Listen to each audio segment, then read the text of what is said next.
My first roast is going to be a blend of two different Sumatras.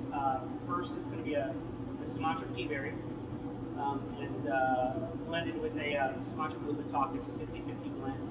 I typically like to blend these two together because of more than just flavor profile in the cup, but also texture. The Sumatra peaberry, for whatever reason, adds a lot of palate texture. So it's an interesting coffee that adds a lot of value in the cup. So I tend to blend this for interesting, fun roasts for people who want to do holiday blends for their friends and things like that, because it's a really dynamic, interesting, fun coffee.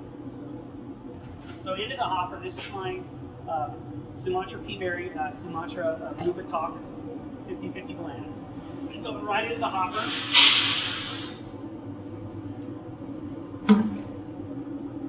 So my heating element is perfect. Start my time. I'm going to drop my beans right at 250. So 15, 17 minute roast for this. It's 20 pounds in a 24-pound machine. It's a 12 kilo IR Diedrich coffee roaster. So we'll watch it. When you're roasting coffee, there's several things that you're looking for. You're looking for color variations, you're looking for scorching, you're looking for tipping. Depending on where you are in the roast cycle, you need to pay attention to different things. Make sure that it's roasting to the degree I want. It will turn several different colors. What's going to happen is, in about the first 2 minutes, the coffee's going to turn bright green. It's going to just turn really brilliant green, almost fluorescent. It's a really interesting time in the process. And what's happening with the coffee is the molecular structure is breaking down in the coffee, and it's going to rebuild and drip brown.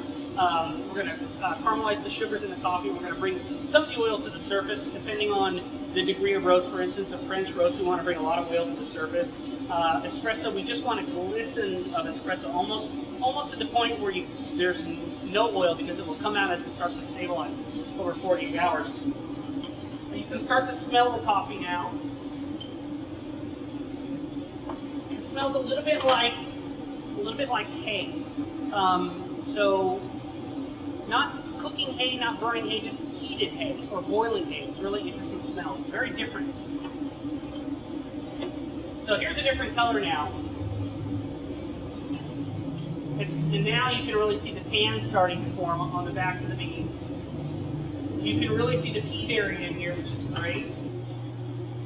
So you can really start to smell it now. We're at 335, and now this is the part where I'm really going to start to listen. The first crack is already passed. The second crack is going to start here in a second, and I want to make sure I pull this right at the right temperature. So what's going to happen is I'm going to pull the coffee out. It's going to come out at about 440, 445-ish. It's going to drop into this cooling bin, and I'm going to draw air through the cooling bin, and I'm going to cool it off as fast as possible. If I drop coffee in the cooling bin now, it's perfectly acceptable, because it's, for the most part, done. It's going to continue to roast.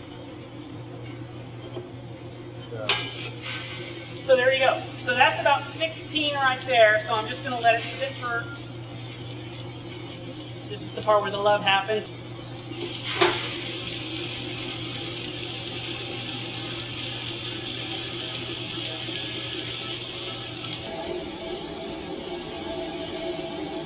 So it's going to cool the coffee really fast in the cooling bin. I'm drawing air through the cooling bin. I'm pulling it up through the stack. It'll take 5 or 6 minutes to cool down. And this is going to be a fantastic blend in the cup. It's going to grind nicely. It's going to brew properly. It's really going to taste great.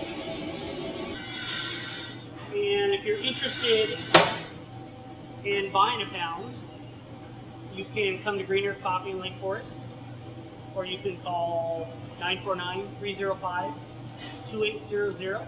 Ask for Tim Higgins, and we'd be happy to back some up for you. Just want to say thank you very much. We appreciate everything. Yeah. It was a great lesson, and good luck. Yeah, thank you. Anytime. You guys are always welcome. Yeah, thanks again, guys.